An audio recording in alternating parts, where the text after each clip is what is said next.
April 8th, 1 Samuel 21 through 23. 1 Samuel 21. David went to Nob, to Ahimelech the priest.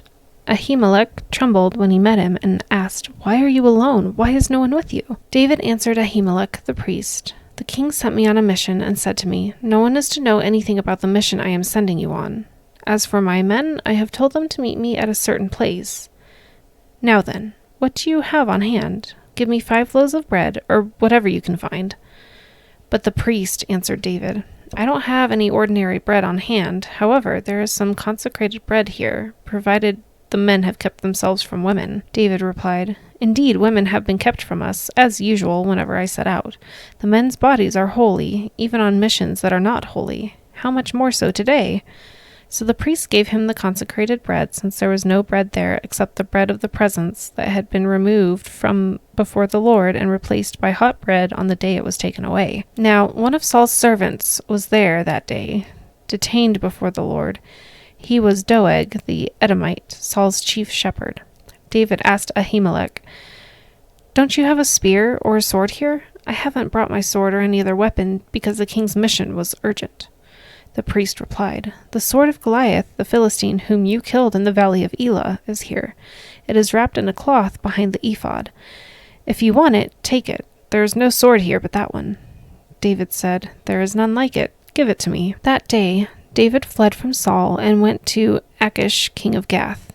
But the servants of Achish said to him, "Isn't this David, the king of the land? Isn't this the one they sing about in their dances? Saul has slain his thousands, and David his tens of thousands." David took these words to heart and was very much afraid of Achish, king of Gath. So he pretended to be insane in their presence, and while he was in their hands he acted like a madman, making his marks on the doors of the gate and letting saliva run down his beard.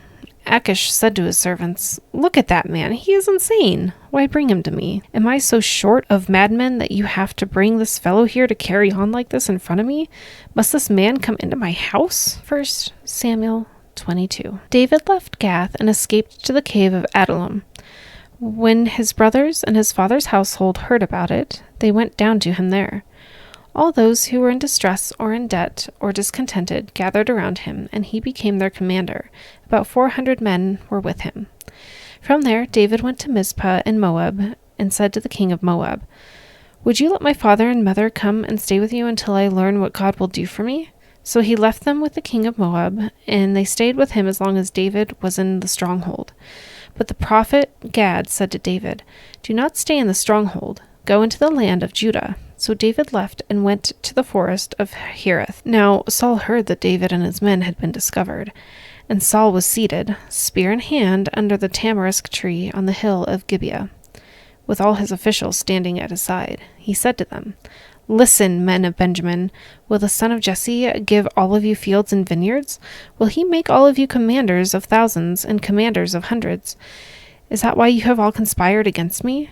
No one tells me when my son makes a covenant with the son of Jesse. None of you is concerned about me or tells me that my son has incited my servants to lie in wait for me, as he does today." But Doeg the Edomite, who was standing with Saul's officials, said, "I saw the son of Jesse come to Ahimelech, son of Ahitub, at Nob. Ahimelech inquired of the Lord for him. He also gave him provisions and the sword of Goliath the Philistine." Then the king sent for the priest of Ahimelech, son of Ahitub, and all the men of his family, who were the priests at Nob, and they all came to the king. Saul said, "Listen now, son of Ahitub." "Yes, my lord," he answered. Saul said to him, "Why have you conspired against me, you and the son of Jesse, giving him bread and a sword, and inquiring of God for him, so that he has rebelled against me and lies in wait for me, as he does today?" Ahimelech answered the king, "Who of all your servants is as loyal as David, the king's son-in-law, captain of your bodyguard, and highly respected in your household? Was that day the first time I inquired of God for him? Of course not. Let not the king accuse your servant or any of his father's family, for your servant knows nothing at all about this whole affair." But the king said, "You will surely die, Ahimelech, you and your whole family." Then the king ordered the guards at his side, "Turn and kill the priests of the Lord, because they too have sided with David. They knew he was fleeing, yet they did not tell me." But the king's officials were unwilling to raise a hand to strike the priests of the Lord. The king then ordered Doeg, "You turn and strike down the priests." So Doeg the Edomite turned and struck them down.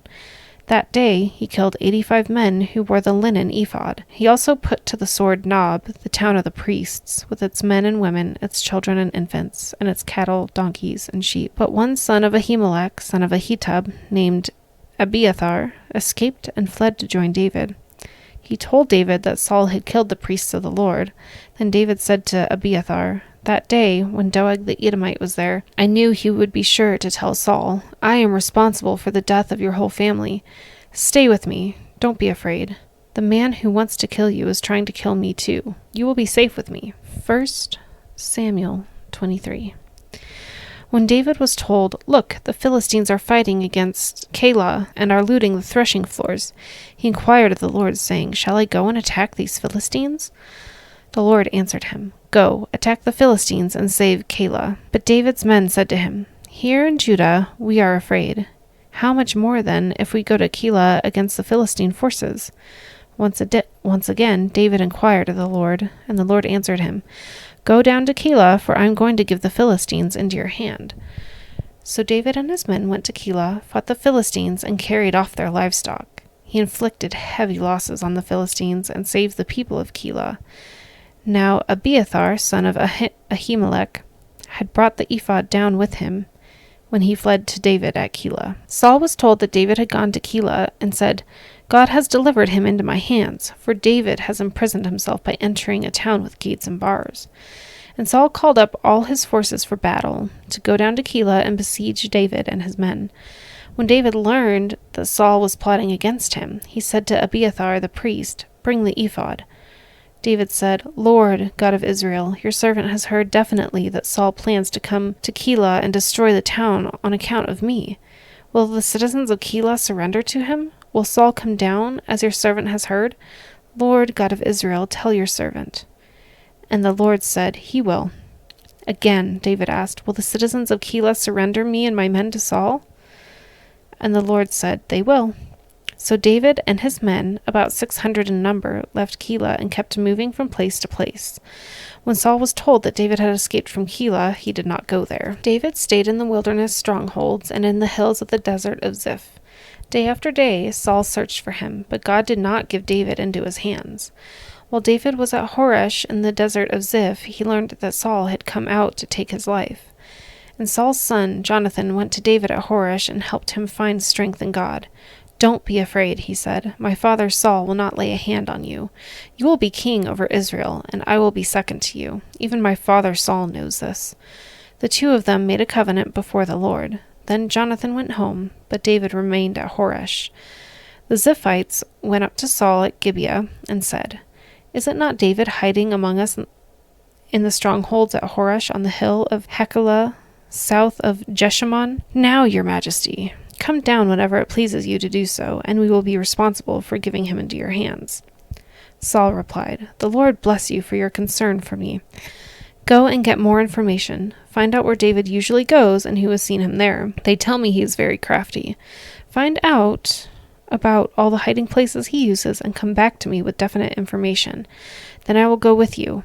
If he is in the area, I will track him down among the clans of Judah." So they set out and went to Ziph ahead of Saul. Now David and his men were in the desert of Maon, in the Arabah south of Jeshimon. Saul and his men began to search, and when David was told about it, he went down to the rock and stayed in the desert of Maon. When Saul heard this, he went into the desert of Maon in pursuit of David. Saul was going along one side of the mountain, and David and his men were on the other side, hurrying to get away from Saul. As Saul and his forces were closing in on David and his men to capture them, a messenger came to Saul, saying, "Come quickly, the Philistines are raiding the land." Then Saul broke off his pursuit of David and went to meet the Philistines.